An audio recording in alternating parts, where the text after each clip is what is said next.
사랑해요 목소리 높여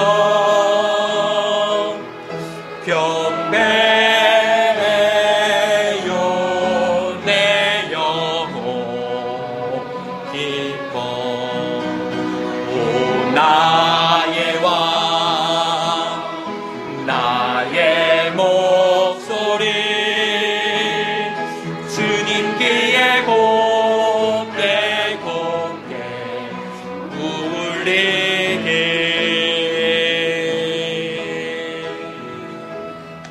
사랑과 은혜가 풍성하신 하나님 아버지, 우리를 죄에서 건져 하나님 자녀가 되게 하심을 감사합니다. 비록 어리석게 인생을 보내왔지만 그리스도 예수님의 공로로 의롭다함을 얻고 하나님께서 보실 때 의인이라 이렇게 인정받을 수 있는 사람들이 되게 해주신 것을 감사드립니다. 우리는 언젠가 이 놀라운 은혜를 우리에게 베푸신 하나님 앞에 영원히 서서 찬송하고 경배하게 될 줄로 믿습니다. 그런 걸 앞에 두고서 매 주마다 이 세상에 섞여 살면서 주님을 잊지 않고 주님의 은혜를 생각하며 주님께 영광을 돌리고자 이렇게 한 번씩 모이게 됩니다. 주님, 우리 모임에 주님의 풍성한 은혜가 있기를 원합니다. 또한 우리를 구원하신 하나님께 영과 진리로 아름다운 경배 드리며 나아갈 수 있기를 원합니다. 성령님이 인도하시기 원합니다. 예수님의 이름으로 기도합니다. 아멘. 자, 이 시간 223장 찬송하겠습니다. 223장.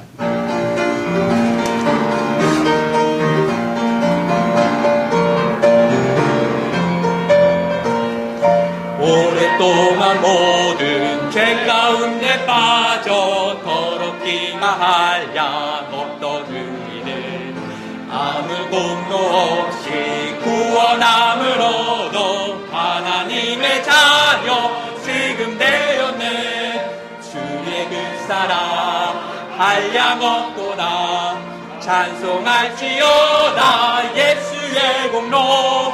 주의 그 사랑 한량 없도다 찬송할지어다 예수의 공로. 주의 보혈로서 정결하게 씻어 죄악에서 떠나 몸이 되었고 세상 근심으로 간 곳 없어지니 하나님의 백제 영화롭도다. 주의 그 사랑 한량 없도다 찬송할지어다 예수의 공로. 주의 그 사랑 한량 없도다 찬송할지어다 예수의 공로. 죄의 깊은 잠과 뜬 세상의 꿈을 어서 깰지어다 나의 친구여. 은혜 받을 날과 구원 얻을 때가 지금 온 세상에 선포되었네. 주의 그 사랑 한량 없도다 찬송할지어다 예수의 공로. 주의 그 사랑 한량 없도다 찬송할지어다 예수의 공로. 계속 찬송가 260장 찬송하시겠습니다.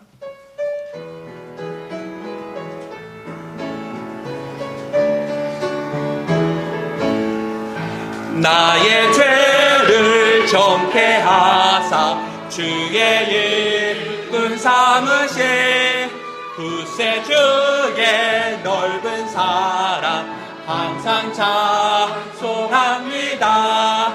나를 일꾼 삼으신 주 크신 능력 주시어 언제든지 주 뜻대로 사용하여 주소서. 내게 주어 주시려고 은혜 예비하신 주 그 은혜로 채워주사 능력 있게 하소서. 나를 일꾼 삼으신 주 크신 능력 주시어 언제든지 주 뜻대로 사용하여 주소서. 죄의 잼을 풀어주신 주의 능력 크도다. 나를 때로 사신 예수 내 맘속에 계시네. 나를 일꾼 삼으신 주 크신 능력 주시오. 언제든지 주 뜻대로 사용하여 주소서. 주여 내게 성령으로 충만하게 하시고 생명수가 강물처럼 흐르게 하옵소서. 나를 일꾼 삼으신 주 크신 능력 주시며 언제든지 주 뜻대로 사용하여 주소서. 자리에 앉으시겠습니다.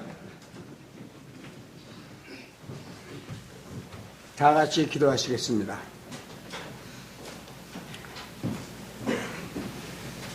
은혜가 풍성하신 주님, 오늘도 우리에게 이렇게 주님 앞에 경배할 수 있는 귀한 시간을 주신 것을 감사를 드립니다.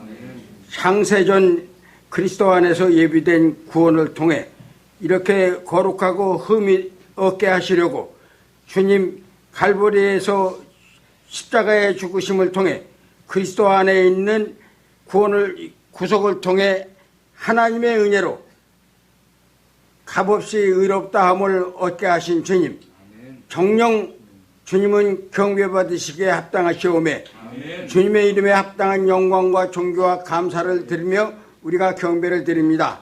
오 주여, 오늘도 주님 이렇게 귀한 은혜의 왕자의 자리를 마련하셔서 주께 경배 드릴 때 주님 필요한 은혜를 우리에게 주시는 것은 물론이거니와 주님 앞에 경배할 때마다 주께서 찾으시는 참으로 영과 진리로 경배를 드릴 수 있도록 은혜를 도와주시옵소서. 신이 말씀하시기를 아버지는 영이시기 때문에 영과 진리로 반드시 경배할지니라고 말씀하신 대로 우리에게 은혜를 더하여 주셔서 영과 진리로 경배하는데 한 사람도 달리 드리는 사람이 없도록 함께하여 주실 줄로 믿습니다. 더욱이 주님께서는 우리에게 은혜의 그 필요함을 더하시기 위해서 베푸실 때 그리스도 예수 안에 있는 친절을 통해 은혜를 베푸실 때마다 자신의 은혜의 지극히 풍성함을 다가오는 모든 세대에 보여주시려는 주님, 이제 우리 경배 이 시간에도 주께서 세우신 임동선 목사님을 세워주심을 감사를 드립니다. 주님, 믿음의 말씀으로 또 선한 교리의 말씀으로 주께서 양육하신 목사님이시오며 상속 언약의 신실한 일꾼으로서 유능한 일꾼으로서 영의 일꾼으로서 살리는 일꾼으로서 이렇게 신실하게 주께서 세우셨사오매 목사님을 통해서 증언하는 말씀이 첫째, 주님의 거룩하심의 아름다움을 통해서 하나님께 영광을 돌리게 하여 주시옵시고 그 말씀을 듣는 모든 성도들 마음속에 그 귀를 열어주셔서 그 말씀이 참으로 귀한 복된 말씀이 되게 하여 주시옵시며 그 말씀을 따라서 주님의 발자취로 따라갈 수 있는 힘과 능력과 다짐이 생겨나는 그러한 귀한 시간이 되게 하여 주시옵소서. 목사님을 성령님께서 강하게 붙들어 주셔서 오늘따라 우리에게 이르시고자 하시는 말씀을 통해서 우리에게 말씀하시게 하시며 증언하게 하여 주시옵소서. 주님의 영광만이 드러나는 경배가 되게 하여 주시옵소서. 또한 순서를 따라서 하나님 앞에 우리가 헌금을 드립니다. 우리의 드리는 헌금은 주께서 우리를 이렇게 존귀하신 주님의 몸에 지체로 삼으심을 감사를 드리며 또한 머리 대신 주님께 순종하며 우리가 주님을 받들어 섬기는 입장에서 우리의 마음속에 담긴 그 제물을 드립니다. 주님 기뻐 받아 주시옵시고 하나님의 왕국과 그의 의가 드러나는 일에 권능으로 쓰여질 수 있게 하여 주시옵시고 드린 손길이 복을 받아서 주님 앞에 드리는데 아쉬움이 없이 드릴 수 있는 그 정열적인 그러한 마음으로 하나님을 사랑하는 마음으로 드릴 수 있는 손길들이 되게 하여 주시옵시고 영광 가운데 자신의 부여하심에 따라 우리의 필요를 공급하심을 받는 우리 손길들이 되게 하여 주시옵기를 기도합니다. 또한 하나님 앞에 순서에 따라서 찬송을 드리는 모든 그 입술을 주장하시고 그 찬송을 더욱 주님을 영광스럽게 하는 찬송위원이 이를 더하게 하는 반주하는 손길에도 주님 함께하여 주시옵소서. 주여 우리의 경배를 친히 주장하시고 홀로 영광받아 주시옵소서. 신실하시고 존귀하신 우리 주 예수님의 이름 받들어 기도하였습니다.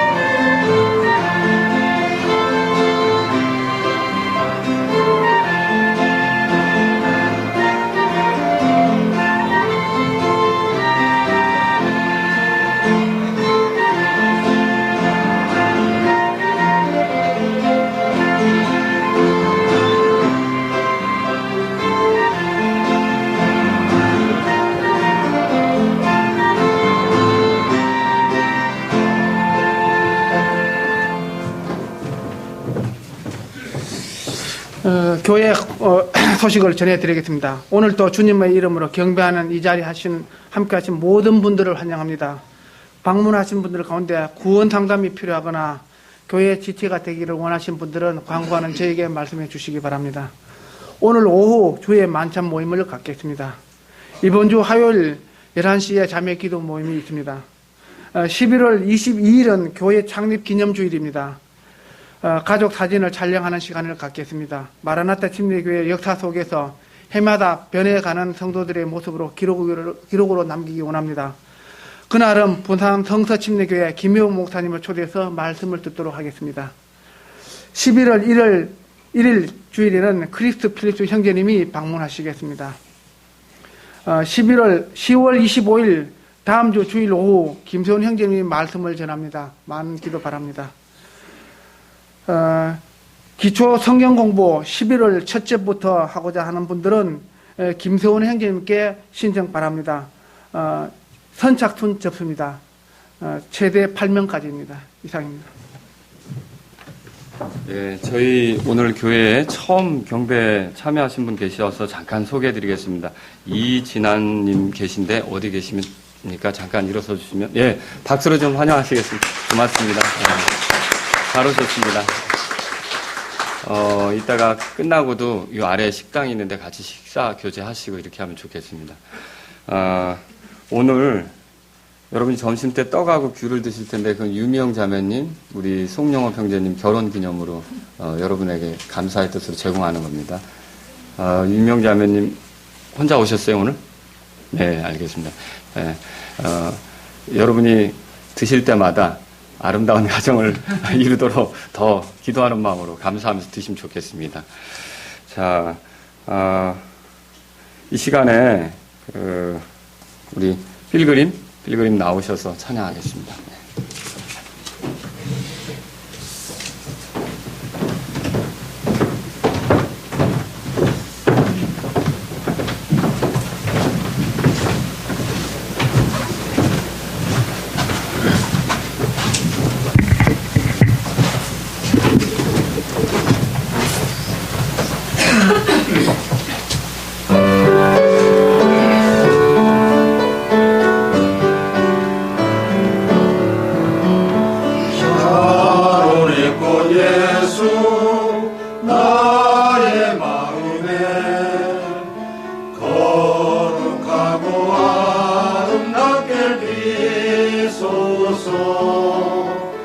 내 생명이 참 사랑 사랑의 향기로 간대마다 풍겨나게 하소서. 예수 샤론의 꽃 나의 맘의 사랑으로 비소서. 샤론의 꽃 예수 이 세상에서 어느 곳과 비교할 수 있으랴. 나의 삶의 한결같은 은혜와 사랑으로 가득하게 하소서. 예수 샤론의 꽃 나의 맘의 사랑으로 비소서.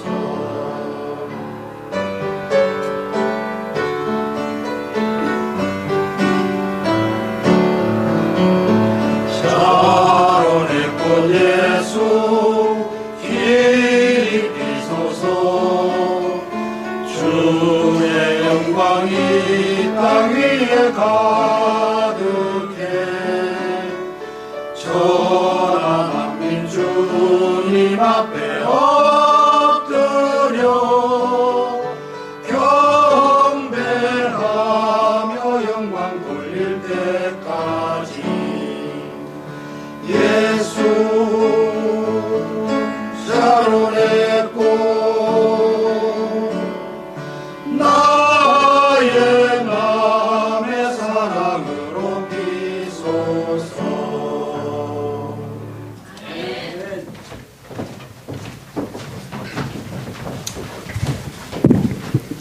예, 찬송가 746장 같이 찬양하시겠습니다.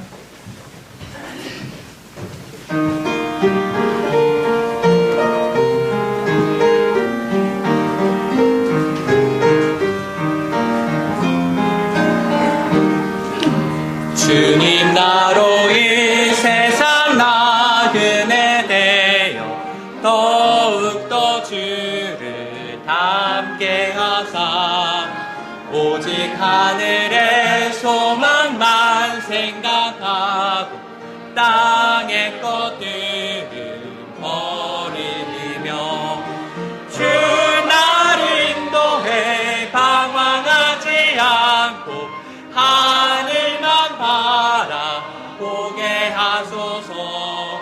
주님 나로 이 세상 나그네 되어 하늘만 바라보게 하소서. 주님보다 이 세상 즐거움을 더 사랑한 나 발견하고 어떤 것도 비교할 수 없는 천국 주님의 얼굴 볼 수 있는 주 나를 인도해 방황하지 않고 하늘만 바라보게 하소서. 주님 나로 이 세상 나그네 되어 하늘만 바라보게 하소서. 아멘. 자, 요한복음은 우리가 오후에 보기로 하고요. 오늘 아침에는 로마서를 보겠습니다. 로마서 12장 보겠습니다.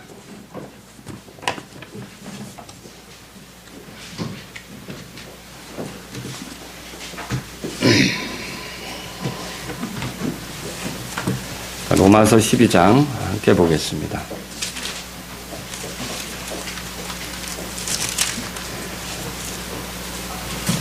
한 절만 읽겠습니다. 2절.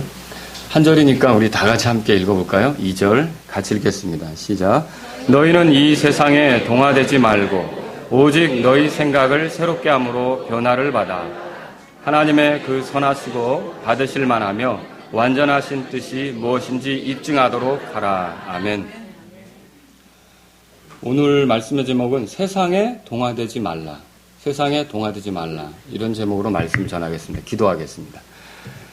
은혜와 긍휼이 많으신 아버지, 오늘도 사랑하는 성도님들이 주의 말씀을 듣고자 이 자리에 모였습니다. 우리가 이렇게 말씀을 들을 수 있도록 구원해 주신 것을 감사드리며 또 이 말씀으로 하나님의 영광을 위해 살 수 있는 힘이 생기기를 원합니다. 그러므로 제가 하나님께서 기뻐하시도록 말씀을 잘 전할 수 있게 은혜와 긍휼을 저에게 베풀어 주옵소서.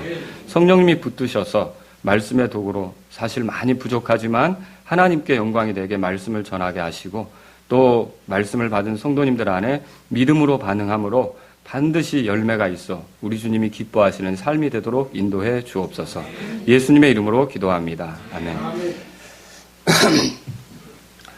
자, 세상에 동화되지 말라고 했는데 여기서 세상이 무엇인지를 먼저 생각해 볼 필요가 있습니다. 이 세상은 우주 만물 창조된 이 세상, 보이는 세상 있죠? 산과 나무, 해와 달, 별 이런 것들을 말하는 게 아닙니다. 자, 이런 세상에는 우리가 어떤 본받을 만한 악한 요소, 도덕적으로 문제가 될 거 이런 것들이 있어요, 없어요? 없죠.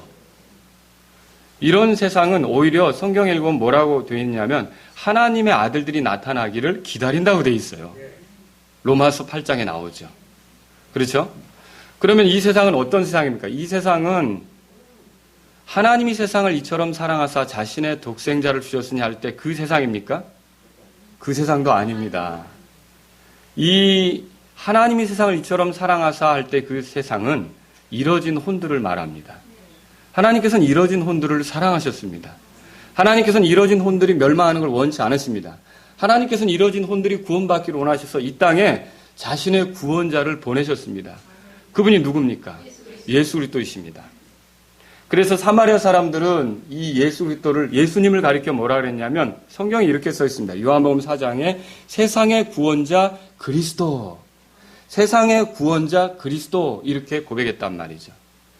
그래서 우리가 로마서 12장에서 말하는 세상이 이뤄진 혼들을 얘기하는 게 아니라는 걸 알 수 있다는 거죠. 그러면 여기서 말하는 세상은 어떤 세상입니까? 이 세상은 구원 대상이 아니라 심판받을 대상을 말하는 겁니다. 다시 말하면 사탄이 통치하고 또 사탄이 죄와 불법이 뒤범벅이게 되도록 만드는 그런 체제, 그런 질서, 그런 조직, 그런 모든 것들을 가리켜 우리가 세상이다 그렇게 말하는 것입니다. 때문에 사도 바울은 마귀를 가리켜 뭐라 그랬느냐? 고린도후서 4장 4절에 보니까 따라서 해보세요. 이 세상의 신. 누가 이 세상의 신이에요? 마귀가 이 세상의 신이란 말이죠.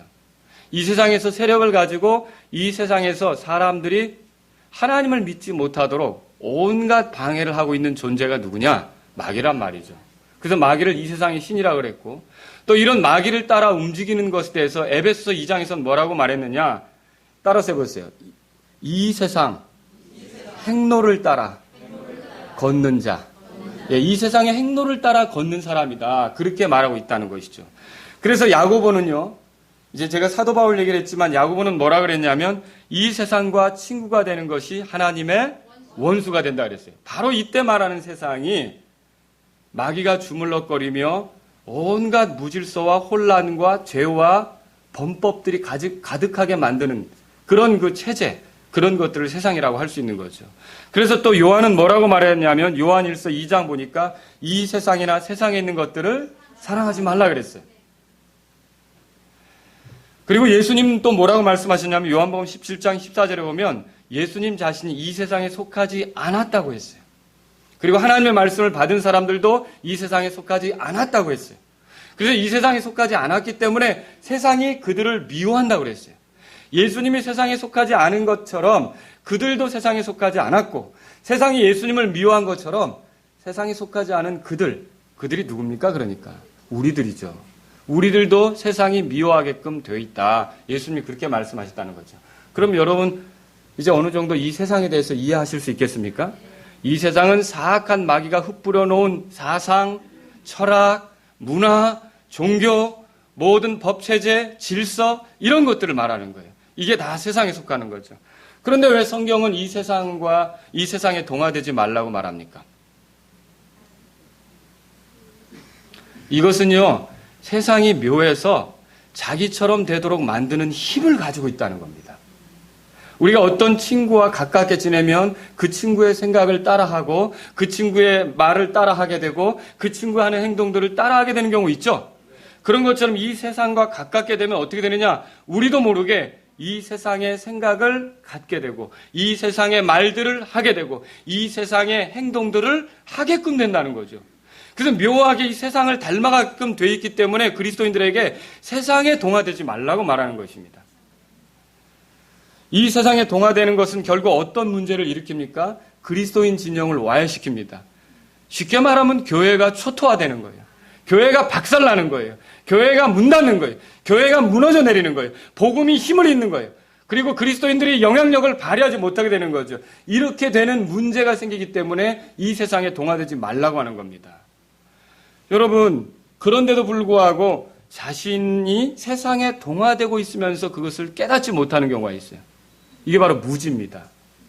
이런 무지 속에 자기가 배워온 대로 하는 것이 최선인 줄로 알고 세상을 따라가고 있는 그리스도인들도 있다는 거죠. 그래서 세상에 동화되지 말라고 하는 거예요. 또 이렇게 위험한데도 불구하고 세상에 타협적으로 나가는 그런 그리스도인들도 있습니다. 어쩔 수 없지 않느냐? 살아가기 위해서는 적절하게 세상에 동화되고 섞여서 가야 되는 거지. 예. 그게 결국 자기의 미래를 어둡게 하고 자기의 교회를 파괴하고 자기가 그리스도인답게 살지 못하도록 하는데도 그걸 깨닫지 못하는 그런 그리스도인들이 많다는 거죠. 만약에 그리스도인이 세상에 동화되는 일이 죽어도 없다면 이런 말씀 하겠어요? 근데 왜 이 말씀을 하느냐는 거죠. 그리스도인인 우리가 세상에 동화되는 일이 분명히 있고요. 이미 동화된 분도 있고요. 동화되는 중인 분도 있고요. 동화될 위기 속에 놓여 있는 분도 있다는 거죠. 그래서 세상에 동화되지 말라는 말씀을 하나님께서 하고 있는 거죠. 여러분, 세상에 동화되는 것은 교회의 미래를 어둡게 합니다. 킹제임스 성경을 내놓은 영국 교회가 초토화됐습니다. 지금은 예수님 믿는 신앙을 얘기하기가 어려울 정도입니다. 거기에서 하나님을 섬기는 대로 발언하고 하나님 섬기는 대로 얘기를 하면 못 버텨납니다. 그런 나라가 돼버렸어요. 왜 이렇게 된 겁니까? 바로 세상에 동화됐기 때문에 그렇다는 거죠. 지금 세계 선교에 그동안 중심축이었던 미국이란 나라가 영적으로 점점 퇴보하고 있습니다. 왜 이렇게 되고 있는 겁니까? 세상에 동화되고 있기 때문입니다. 그러면 우리가 속한 이 나라의 교회가 영적으로 잠이 들고 복음을 전하는 일을 망각하고 그리스도인으로 살아가는 데 있어서 힘을 잃는다면 그 이유가 무엇이겠습니까? 세상에 동화되는 것이기 때문에 그래요. 여러분의 자녀들을 생각하고 교회의 미래를 생각하며 수없이 많은 우리의 후손들이 여전히 구원의 복음을 들을 수 있는 그런 영적인 아름다운 시절이 오기를 원한다면 저와 여러분들이 세상에 동화되어서는 안 된단 말입니다. 세상에 동화되어서는 안 되는 거죠. 그러면 무엇이 세상에 동화되는 것입니까, 여러분? 우리는 때때로 춤바람이 들고 음주에 빠지고 담배를 피고 이런 것들이 또 세상에 동화되는 것이 아닌가.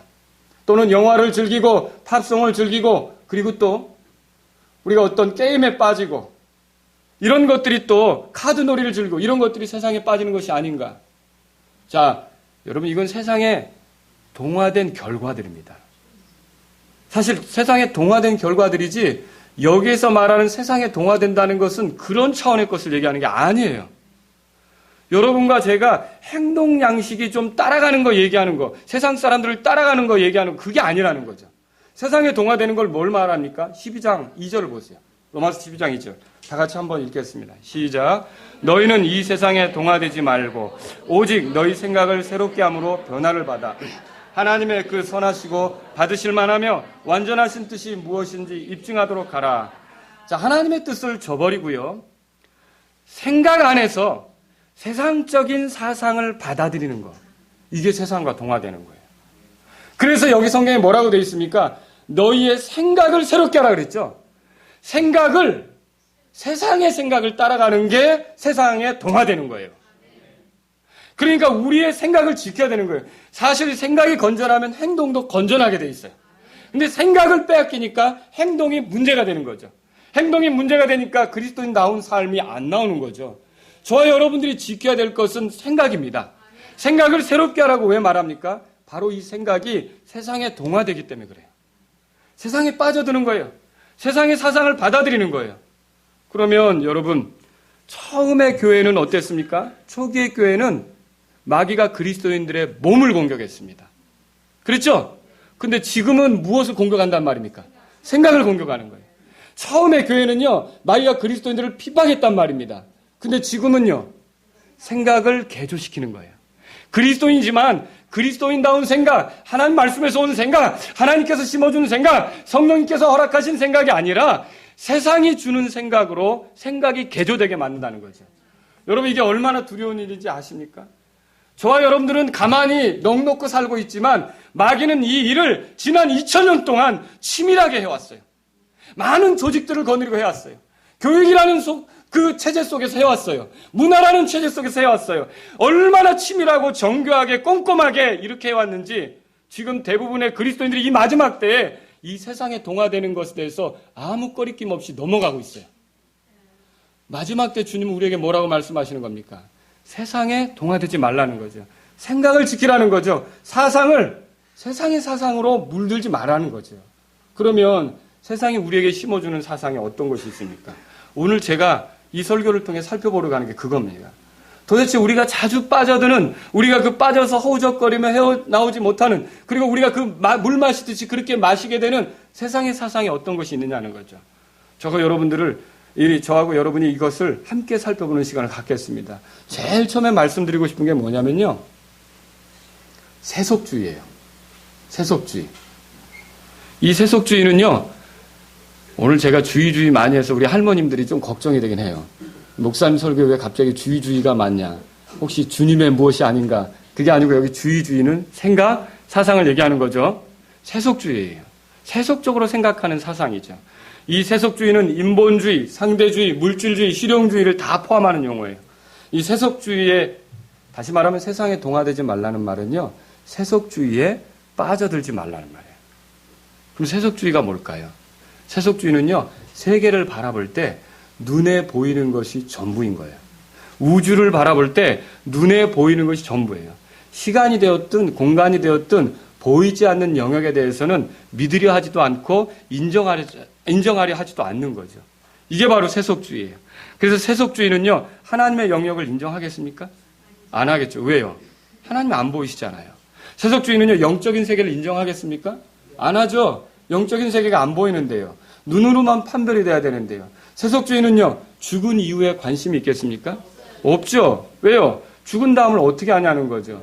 그러면 세속주의가 추구하는 건 뭘까요? 보이는 게 전부고 이 땅에 사는 동안이 전부예요. 그래서 세속주의예요. 그래서 세속주의가 내거는 슬로건이 있어요. 인생은 한 번뿐이다 이거예요. 한 번뿐인 인생. 그리고 바로 지금이 제일 중요하다는 거죠. 여러분, 어찌 보면 맞아요. 그렇지 않습니까? 한 번뿐인 인생이죠. 두 번 사는 거 아니잖아요. 그리고 지금이 중요하죠. 지금을 어떻게 하느냐에 따라서.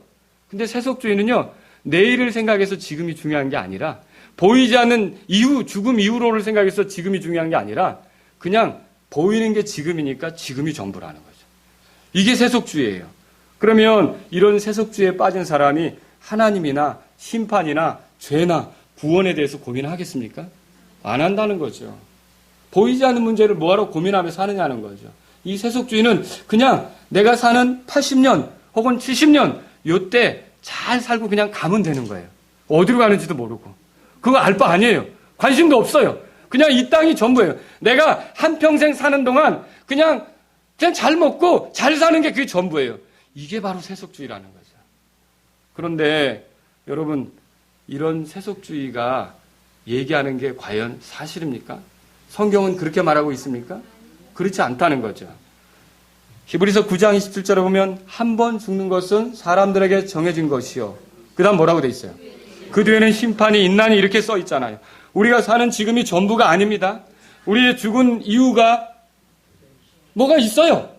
우리의 죽은 이후에 뭐가 있는 겁니까? 하나님의 심판이 있어요. 보이지 않는, 그래서 외면해버린 그 하나님 앞에 우리 모두가 서야 되는 것을 성경은 말하고 있다는 거죠. 그래서 성경대로 믿으면 세속주의가 돼요, 안 돼요? 안 되죠.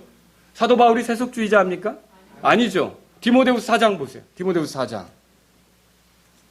그런데 왜 이 사도 바울이 바로 세상에 동화되지 말라고 합니까? 많은 그리스도인들이 이 세속주의에 빠지는 거예요.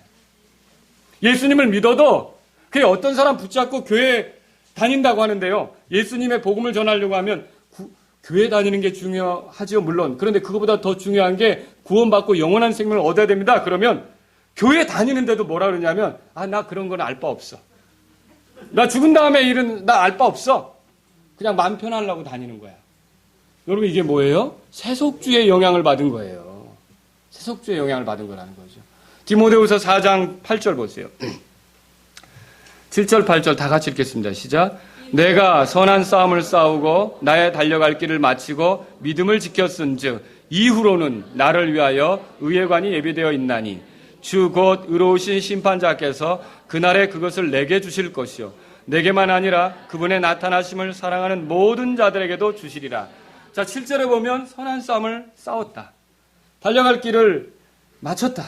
믿음을 지켰다. 바울의 생애가 끝을 앞두고 있다는 거 아닙니까? 근데 바울은 여기서 세속주의자처럼 이제 나는 다 됐다. 나는 아무 이제 뭐 미련 없다. 뭐 내일도 없다. 그냥 끝나면 그만이다. 이렇게 말합니까? 8절 보니까 따라해서 보세요. 이후로는.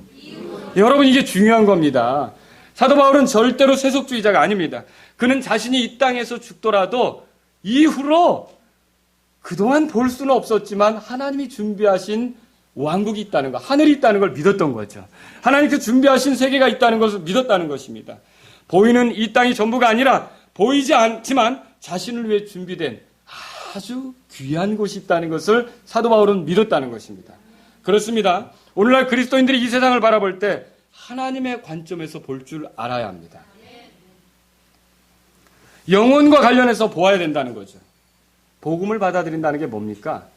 이 땅에서 70년이나 80년만 잘 살려고 복음 받아들이는 게 아니에요. 여러분과 제가 죄 용서받고 구원받는 것은 영원한 생명을 얻는 것과 관계가 있습니다. 이 영원한 생명을 얻는다는 것은요, 실제로 이미 구원받은 순간 영원한 생명을 얻지만 육체가 끝나더라도 그 생명은 끝나지 않고 지속되는 생명입니다. 여러분 이 문제가 우리에게 있는데 어떻게 우리가 세속주의에 빠져들 수 있느냐는 거죠. 그럼에도 불구하고 세속주의의 물을 마신 그런 그리스도인들이 있습니다. 주님을 만나 회개해 보고 할 것을 잊는 거죠. 그리스도의 심판석에 설 것을 잊는 거죠. 왜? 당장 안 보이잖아요. 그래서 교회는 다니고 예수님은 믿는다고 하지만 이 땅에서 잘 살 목적으로만 사는 사람들이 세속주의에 물든 그리스도인이에요. 여러분과 저는 그리스도의 심판석에 서야 합니다. 거기서 우리가 그동안 볼 수 없었던 하나님이시지만 그분이 준 시간과 그분이 준 재능과 그분이 준 건강과 그분이 준 기회를 따라서 우리가 어떻게 하나님의 뜻에 그분이 받으실 만하고 기뻐하실 만한 그 뜻에 맞춰 살았는지를 심판받게 돼 있다는 거죠. 그러므로 땅의 것에 애착을 두겠습니까? 그런 그리스도인, 다시 말하면 이 세속주의에 물들지 않은 그리스도인은 땅의 것에 애착을 두겠습니까? 안 두겠죠. 그러나 세속적인 그리스도인은요, 땅의 것에 애착을 두게 돼 있어요. 하늘의 것을 바라보지 않는다는 거죠. 여러분, 저와 여러분들은 세속주의에 빠져들지 말아야 되는 것이죠. 세상에 동화되지 말라는 말이 그 말이라는 거죠. 두 번째로는요, 인본주의예요. 인본주의는 세속주의의 한 형태입니다. 보이는 것만 신봉하는 것이 세속주의라면 그것에 따라 보이지 않는 하나님을 배제하는 거예요. 보이지 않는 하나님을 제쳐놓는 거죠. 보이지 않는 하나님을 제껴놓는 거예요. 쉽게 말하면 보이지 않는 하나님을 저리 치워버리는 거죠. 이게 뭐예요? 그러니까 인본주의란 말입니다. 인본주의는 반드시 하나님을 대적하게 되어 있어요. 불필요하게 생각하니까.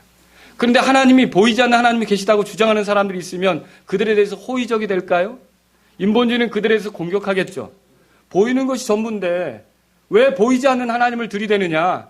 그래서 인본주의는요, 하나님을 공격하고 하나님을 섬기는 사람들도 핍박할 수밖에 없어요.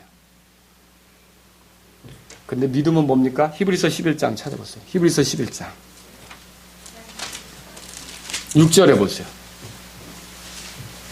다 같이 읽겠습니다. 시작. 그러나 믿음이 없이는 하나님을 기쁘게 하지 못하나니 그분께 가는 자는 반드시 그분께서 계시는 것과 또 그분께서 부지런히 자신을 찾는 자들에게 보상해 주시는 분임을 믿어야 하느니라. 그럼 인본주의자가 이런 믿음을 가질까요? 하나님을 기쁘게 하려는 마음이 있어요? 하나님을 찾으면 하나님이 살아계시다는 걸 믿을까요? 하나님을 찾으면 보상해 주신 분이라는 걸 믿을까요? 인본주의자들이 이런 걸 믿을 수가 없다는 거죠. 이런 걸 믿는 사람들이 이상한 거예요. 그게 인본주의자의 모습이라는 거죠. 역사적으로 1933년에 인본주의자 선언이 있었어요. 그리고 1973년에 제2인본주의자 선언이 있었어요. 그리고 1980년에 세속적인 인본주의자 선언이 있었어요. 근데 1973년에 있었던 제2인본주의 선언 있죠. 여기에 이런 조항이 있어요. 들어보세요. 이 선언문에 뭐가 있냐면 초자연적인 존재에 대한 증거가 불충분하며. 그럼 하나님을 믿는다는 거예요? 하나님을 인정한다는 거예요? 아니죠. 또 이런 조항이 있어요. 육신의 죽음 이후에 삶이 있다는 신빙성이 있는 증거가 없다. 그러면 사후세계가 있다는 걸 믿는 거예요? 심판이 있다는 걸 믿는 거예요? 인본주의자는 이런 걸 안 믿는단 말이죠. 그러면 인본주의자는 어디로 가고 있습니까? 하나님을 배제했어요. 하나님을 무시했어요. 하나님을 없다고 생각하고 있어요. 그럼 인본주의자가 가는 길은 어딜까요? 인본주의자가 가는 길은 다른 게 아니에요. 대신 자기를 하나님처럼 높이는 거예요. 이해하시겠죠? 인본주의자는 자기를 하나님으로 높이는 거예요. 그래서 어떤 슬로건을 거느냐면 당신이 하나님이다. 당신이 하나님처럼 될 수 있다. 당신이 하고 싶은 대로 하는 게 최선이다. 왜? 당신밖에 가장 중요한 존재가 없으니까. 그게 인본주의자예요. 그래야 인본주의자는요, 다른 사람은 잊어. 다른 사람은 상관하지 마. 다른 사람이 뭐라든 그건 중요치 않아. 당신만의 생각이 중요해. 당신만 중요해. 이런 슬로건을 내거는 게 인본주의자라는 거죠. 꼭 뭐와 같으냐면 에덴 동산에서 여러분, 뱀이 여자를 미혹할 때 뭐라 그러냐면 너희가 신들과 같이 되어 살라. 그렇게 유혹한 거 아시죠? 바로 그 에덴 동산에서 뱀이 미혹했던 그것이 오늘날 모든 그 사상 속에 인본주의로 확산되어 가고 있는 거죠. 결국 이런 슬로건에 빠진 사람들은 어떤 삶을 살까요? 자기밖에 모르니까 이기적이 되죠. 자기중심적이 되죠. 개인주의에 빠지죠. 자기 권리만 되게 강조하죠. 탐욕에 빠지는 거예요. 이게 세상이 지금 망가지고 있는 게 마지막 때에 자기를 사랑한다는 말 있잖아요. 디모데후서에 나오잖아요. 자기를 사랑한다고 나오잖아요. 자기밖에 모르는 거 아닙니까? 부모에게 공경도 안 하고. 이런 모든 것이 사실은 다 인본주의 영향이에요. 인본주의의 물을 마신 그리스도인은 어떻게 살겠습니까? 다른 지체에 대해서 배려하지 않습니다. 다른 지체들을 섬기려 하지 않습니다. 그저 조용히 왔다가 조용히 가는 식으로 신앙생활 하려고 합니다. 분명히 그리스도인이에요. 그러나 자기 중심적입니다.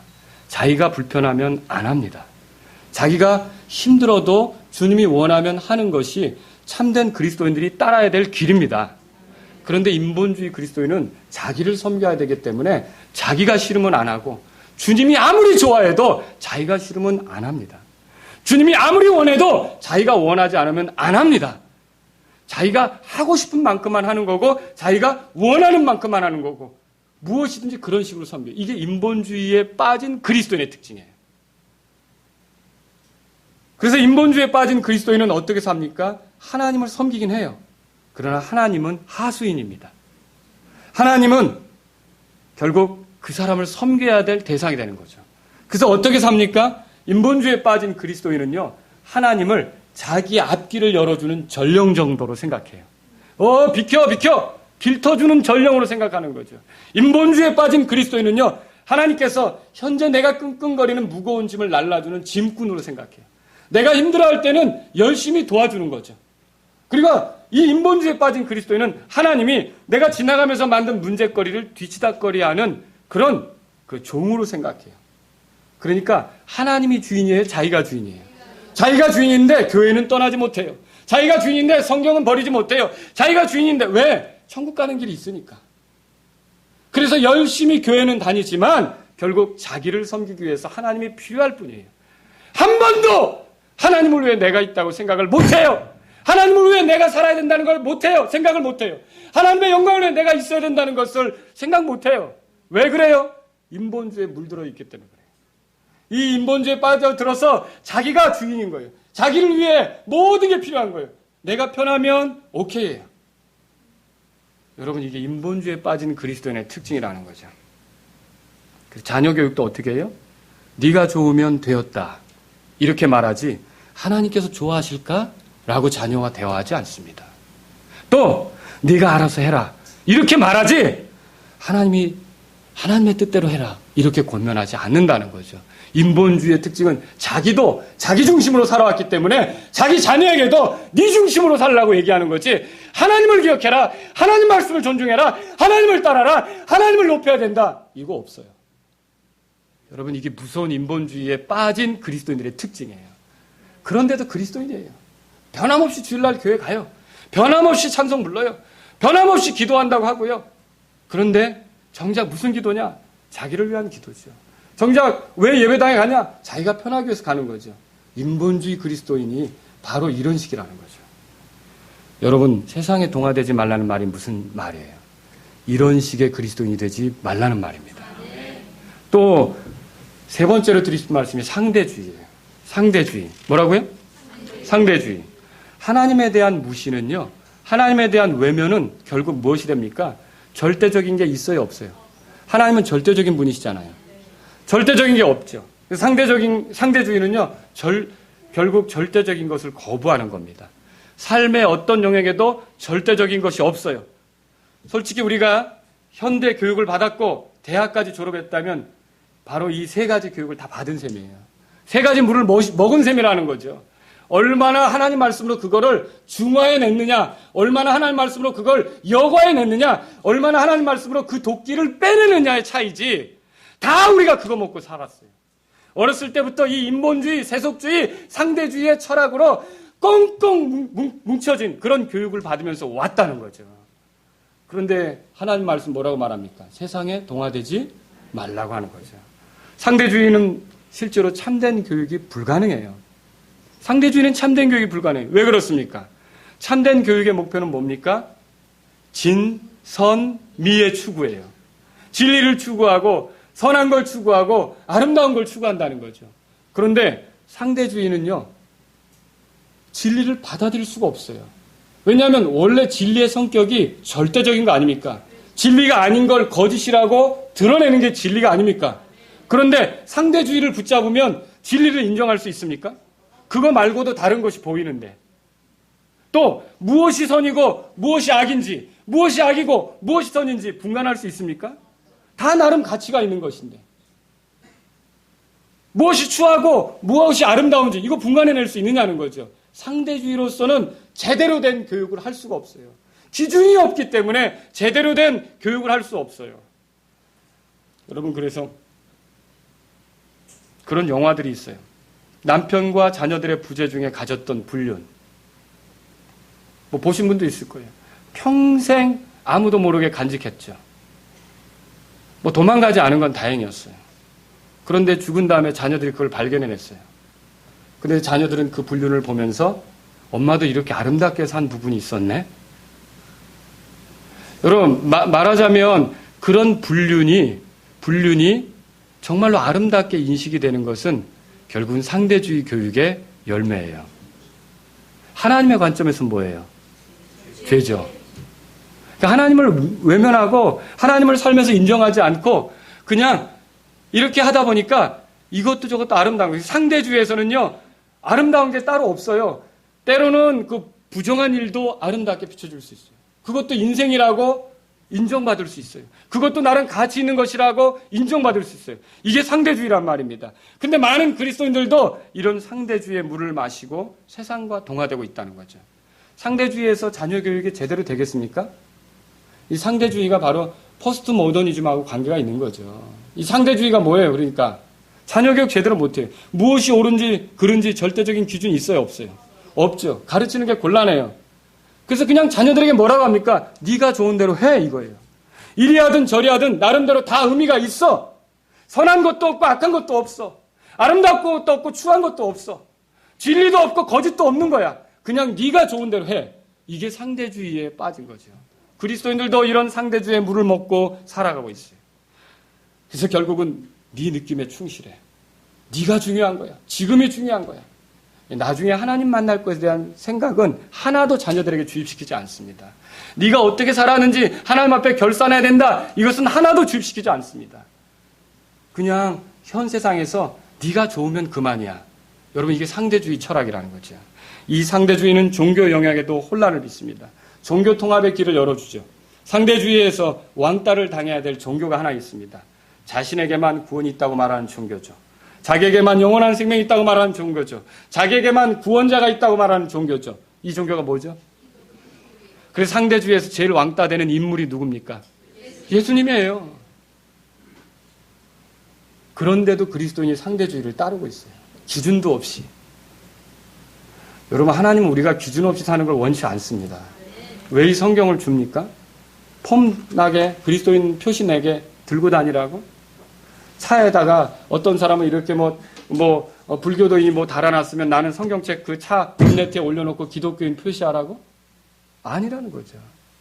하나님은 우리가 하나님의 그 선하시고 완전하신 뜻이 무엇인지를 입증하는 삶을 살기를 원하셔요. 그리고 그런 삶은 이 말씀에서 받은 대로 그것을 기준 삼아 살 때 가능한 거죠.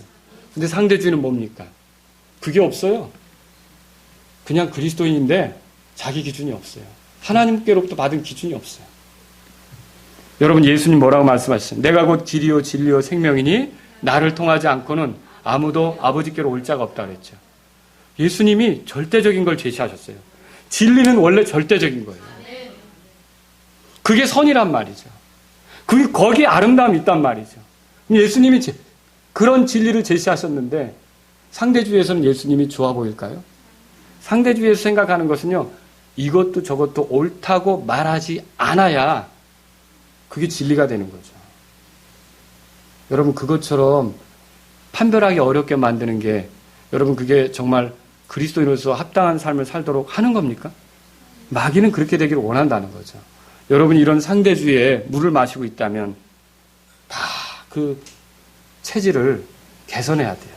바꿔야 된다는 거죠. 생각해 보세요. 점점 전도가 어렵다고 느껴지세요? 왜 어려울까요? 바로 이런 것 때문에 그래요. 사탄이 흩뿌려 놓은 세계관들 때문에 세속주의로 인해 보이는 게 전부지 죽음 이후의 심판 같은 거 사람들이 안 믿거든요. 하나님? 안 보이는데요. 이 세속주의에 빠진 거죠. 인본주의로 인해 심판자 하나님이 없다고 생각하고 하나님 무시해요. 그러니까 그 하나님이 중심이 아니라 내가 내 멋대로 사는 건데 근데 무슨 복음을 들으려고 하겠어요. 또 상대주의로 인해 죄를 죄라고 여기지 않는데 심판받는다는 말이 통하겠어요? 안 통하죠. 마귀가 아주 치밀하게 이 일을 해왔던 겁니다. 여러분과 저도 모르게 이 교육이라는 굴에서 뱀에게 물려서 바로 이 세상적인 사상의 독을 지금 몸에 안고 있는 분도 있어요. 이 독이 빠져야만 제대로 하나님께서 선하시고 기뻐하시고 완전한 뜻이 무엇인지 입증하라고 했는데 그런 삶을 살 수 있다는 것을 믿으시기 바랍니다. 정신이 혼미한 상태에 있는 그런 그리스도인들도 있다는 거죠. 네 번째로 드리고 싶은 것은 물질주의예요. 물질주의는 세속주의의 일부예요. 항상 보이는 것만 추구한다 그랬죠, 세속주의가? 이 물질주의는 어느 쪽으로 나가냐면 공산주의로 나가죠. 공산주의가 물질주의의 열매예요. 유물론 사상을 가지고 있잖아요. 보이는 게 전부라는 거 아닙니까? 근데 여러분, 자본주의는 아니냐? 우리는 자본주의 체제를 가지고 있다 그러죠? 자본주의도 물질주의예요. 왜 그렇습니까? 많은 물질을 가져야 힘이 있다고 생각하니까.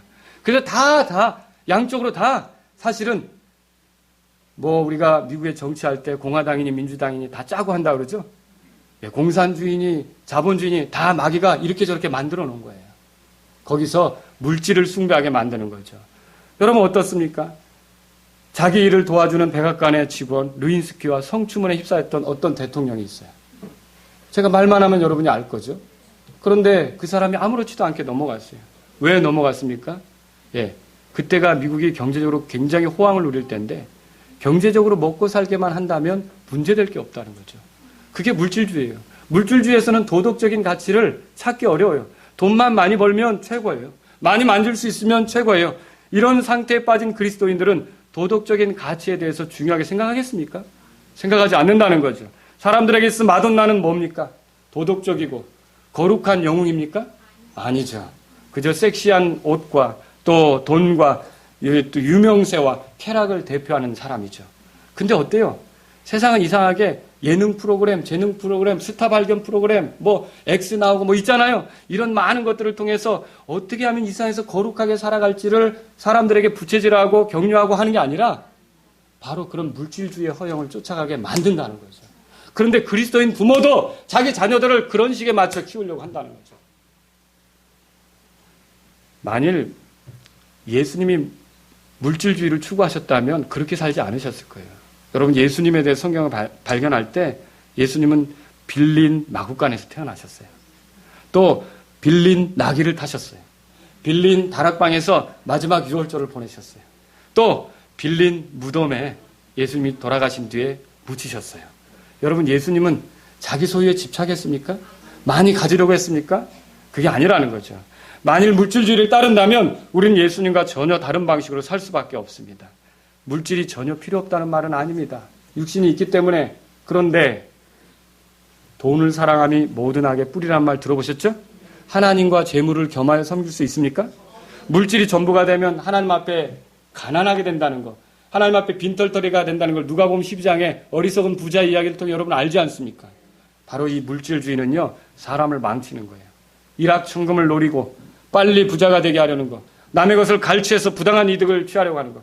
지금 이 물질주의 영향으로 요번에 중국에서 뭐 다단계 하다가 갔던 2인자 걸렸더라고요. 수없이 많은 사람의 것을 빼앗아서 그걸 확보하는 게 최고의 영예인 줄 알고, 이게 물질주의의 피해예요. 그리스도인들은 절대로 이런 물질주의 속에 있으면 안 되는 것입니다. 그리스도인이 세상에 동화되지 말아야 한다는 건 뭡니까? 물질주의에 빠지지 말아야 된다는 거예요. 자녀를 교육시킬 때에도 단지 돈과 명예와 안락함을 위해 투자하는 것이라면 물질주의의 영향을 받은 거죠. 도덕적이고 거룩한 삶을 살도록 여러분 권면하셔야 합니다. 그런 삶의 본을 보여줘야 합니다. 그것이 바로 우리가 이 세상에 동화되지 않는 방법이라는 거죠. 다섯 번째로 실용주의를 말씀드리고 싶어요. 뭐라고요? 실용주의. 실용주의는요, 진리에 대하여 판별할 때 실용적인 가치로 측정하는 거예요. 그러니까 쓸모가 있으면 유익한 거고 쓸모가 없으면 무익한 거라는 거죠. 다시 말하면 그게 효과가 있느냐? 효과가 있으면 받아들일 만하고 효과가 없으면 배척하는 거죠. 산업혁명이 일어나는 바람에 이 실용주의가 힘을 얻은 거예요. 그래서 이 실용주의는요, 교육계에도 퍼지게 됐고요, 종교계에도 펴지게 됐고요. 그래서 뭐 교육계 얘기는 나중에 기회가 있으면 하고요. 종교계에 퍼진 이 실용주의는 어떤 거냐면 눈으로 봐야 돼요. 무슨 효과가 있어야 돼요. 사람이 쓰러지거나 병이 낫거나 있죠. 그래서 이 실용주의 열매로 교회에 나타난 폐해가 뭐냐면 신비주의예요. 신비주의예요. 그냥 봐야지만 효과가 있는 거예요.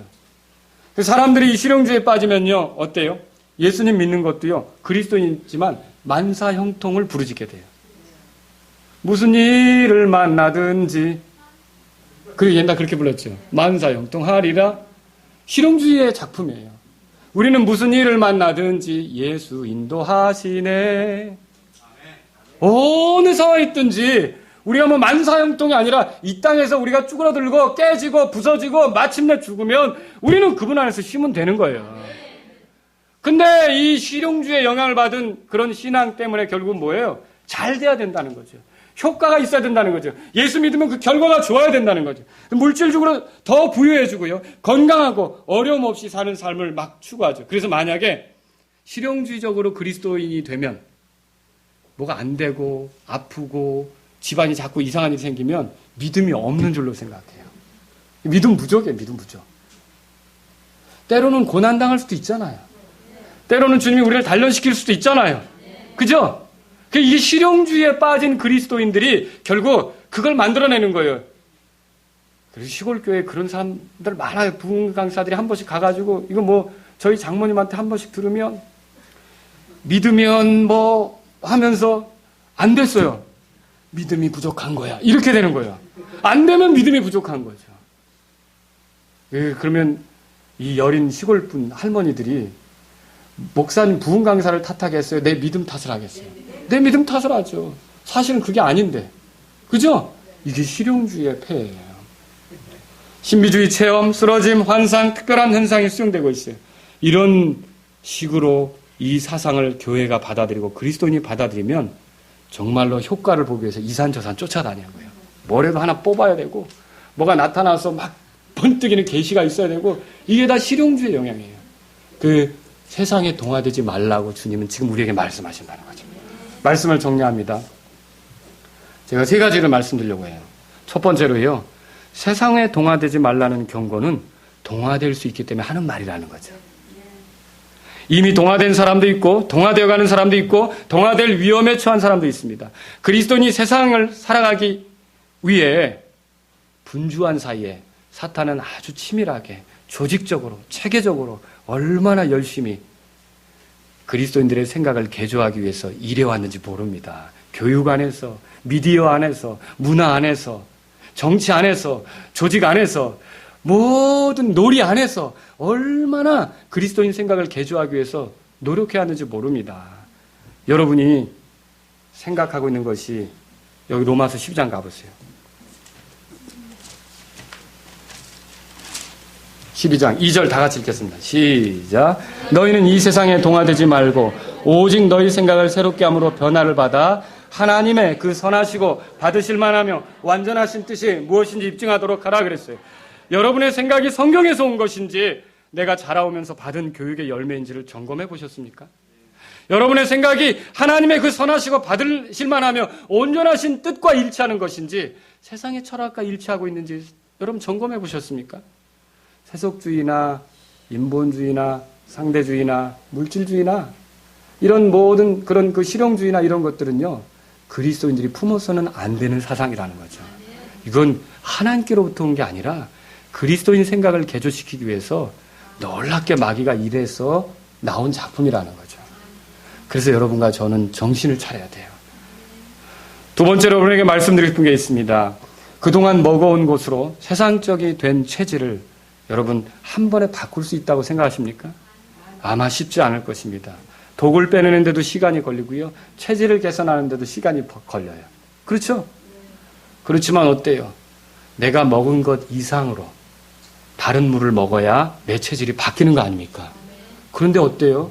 우리가 한 주간 살면서 여전히 세상적으로 많은 걸 접하면서 하나님께 속한 것은 조금, 여전히 세상 사람들과 엄청난 대화를 나누고 뭐 세상적인 의견을 교환하면서 하나님께 기도하는 건 조금, 여전히 세상적인 뉴스를 듣고 세상적인 철학 강연을 듣고 세상적인 책을 읽으면서 하나님 말씀이 있는 것은 조금 바뀌겠습니까?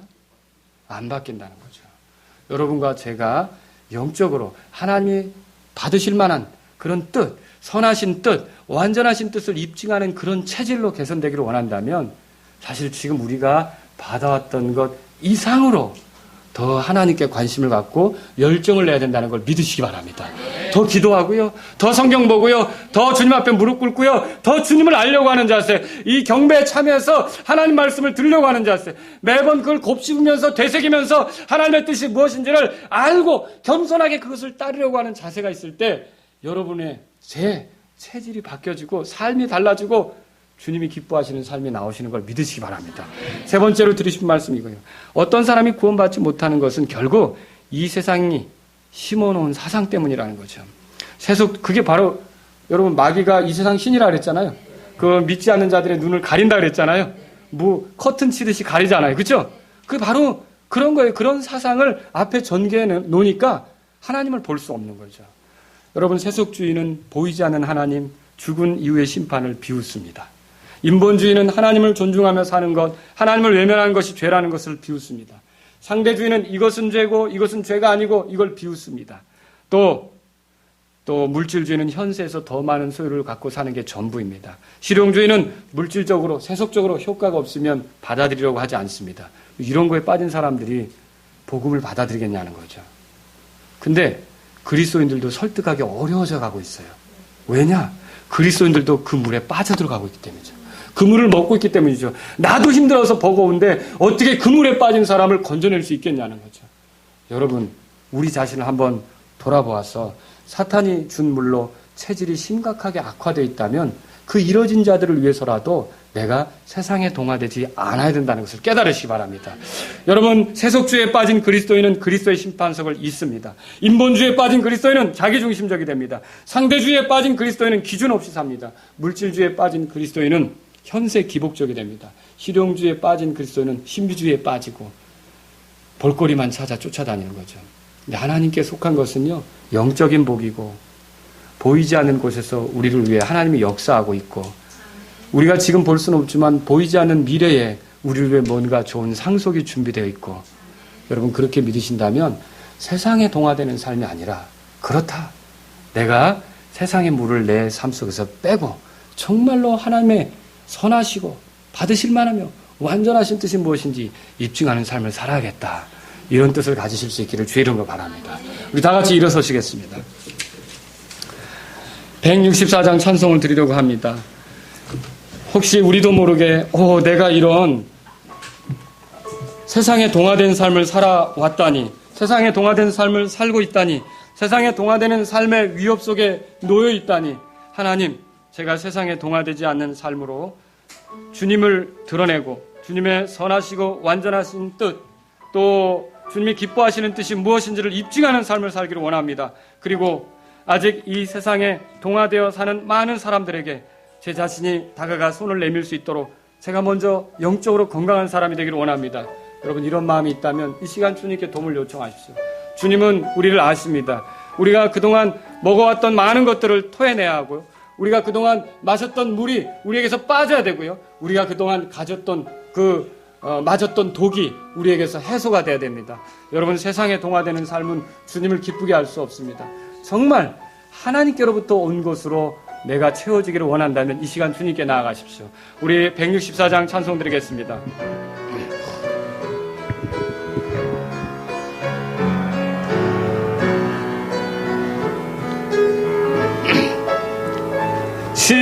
십자가의 계름 주님께 모두 드리는 걸세, 모두 죽음의 재단에 둘 때에 불 나타날 수 있네.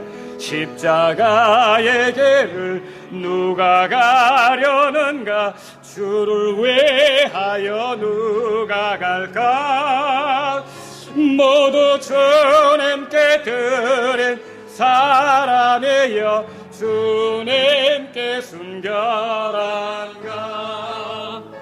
다 드리겠다고 기도와 찬송 많이 했지만 우리 앞에 더욱 깊은 십자가와 즐거의 인생이 있네. 십자가의 길을 누가 가려는가, 주를 위하여 누가 갈까.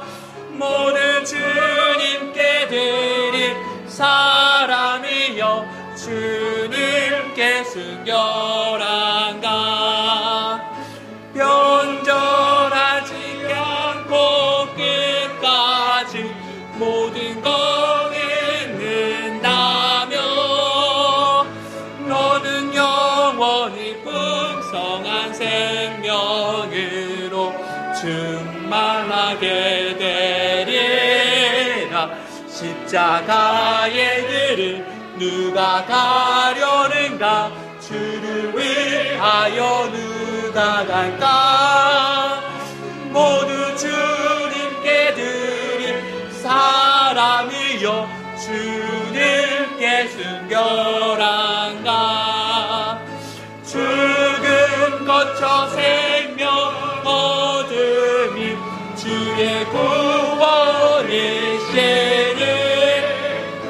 주와 합하여 죽은 것 믿을 때 주 생명을 살아내리.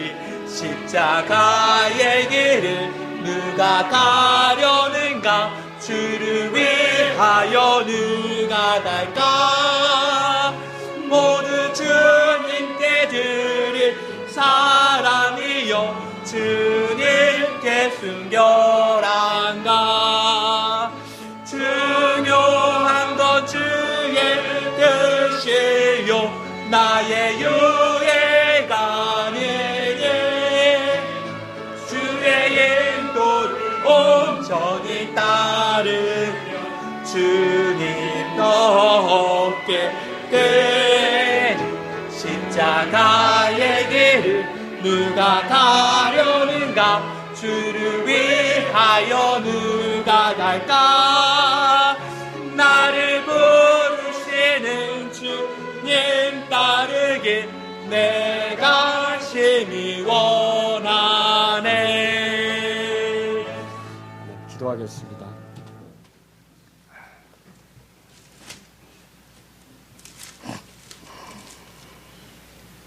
그분께서 하나님 곧 우리 아버지의 뜻에 따라 이 악한 현 세상에서 우리를 건지시려고 우리의 죄들로 인하여 자신을 주셨으니 살아계신 하나님 아버지, 우리가 이 세상에서 살 때 소망이 없기 때문에 이 세상에서 우리를 건지시려고 예수님을 주셨고 예수님이 십자가에서 우리의 죄 때문에 죽으심으로 우리가 건짐받아 하나님을 섬길 수 있는 놀라운 특권을 얻게 된 것으로 감사드립니다.